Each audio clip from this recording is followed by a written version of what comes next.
Right Honourable Deputy Speaker, for the immense cooperation we have had as leaders in this House to be able to steer the House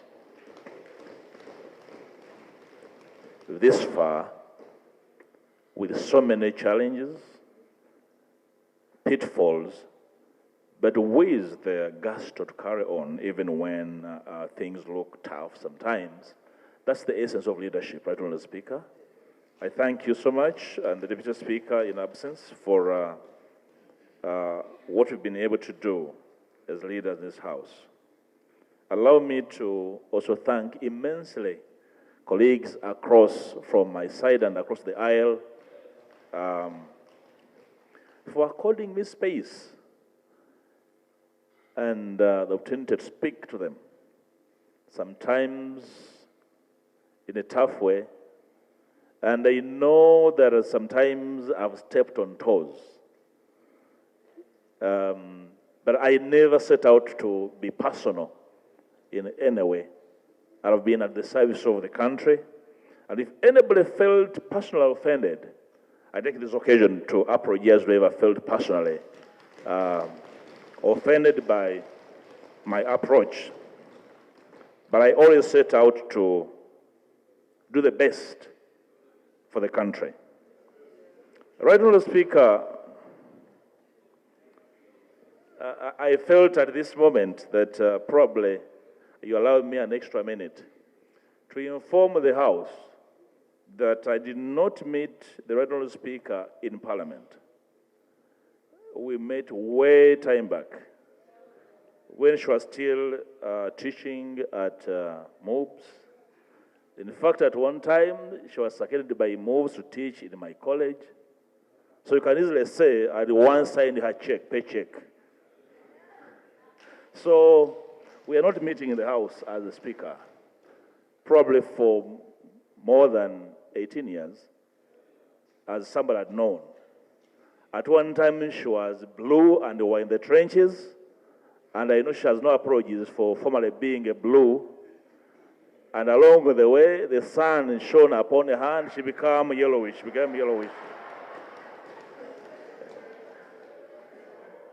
You see, that is the beauty of freedom of choice.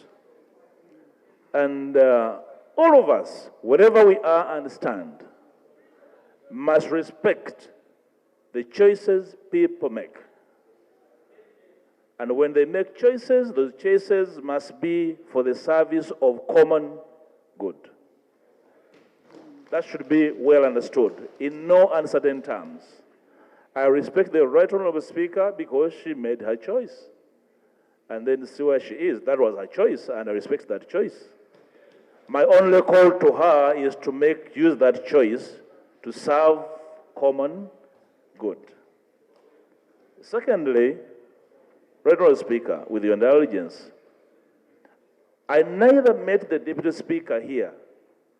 You know, he was my student of politics. He was a young man, and I was a senior in the field. Him and others used to get my tutorage when he was still a blue, and we worked well. When he chose to cross the blue line and became a yellow, that was his choice as an adult. So we shared a lot then, and the two have my immense respect as leaders of the House. I am bringing this out to appeal to every one of us to understand that we occupy this public space for a purpose. And that purpose must not be for the sake of it, but to change the trajectory of this one country called home. And when we are members of Parliament, then that space is even more distinct because the call for duty is beyond the ordinary. And we must be here and look at each other from both sides of the aisle as servants of the people. And at all times, we must invite common good to prevail. Right, Honourable Speaker, I would like to appeal to the House to afford my successor the same support so that community good is served. The Honorable Joel Senyonyi, young as he is, but is very reasonable, and he deserves our support so that we continue the duty we have started, both as NUP, a very young party, but also as the opposition in our quest to see a better tomorrow for our children and for posterity, so that when history books are written, they will have space to say they met in the House, they were different, they opined differently, but they converged to the center to put forward common good. That should be act in the history of our work.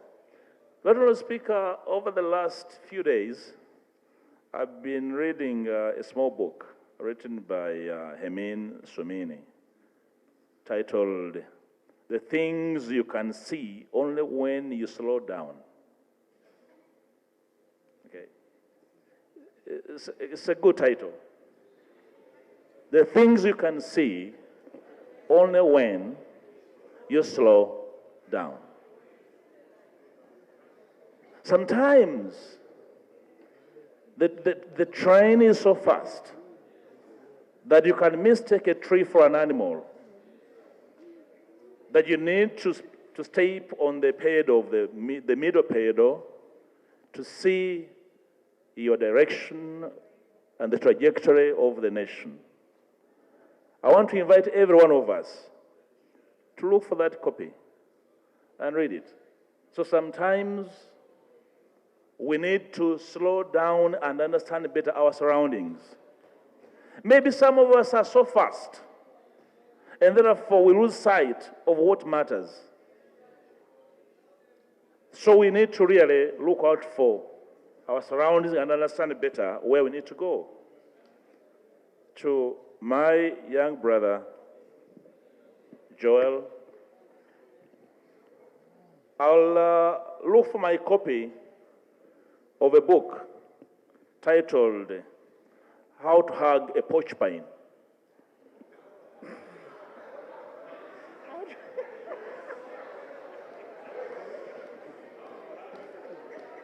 How to Hug a Porcupine.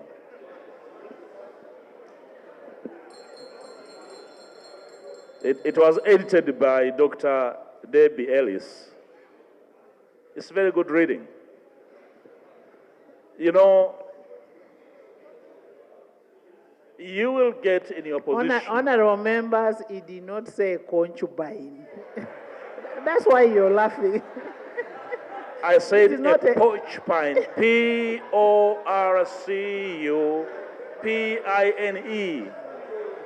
Oh, do people here allowed to hug concubines? I said porcupine.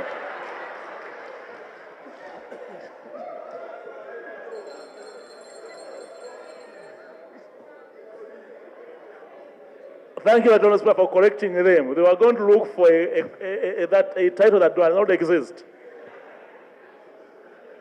I was only passing on a humble message to my young brother and now leader on how to find space to hug porcupines.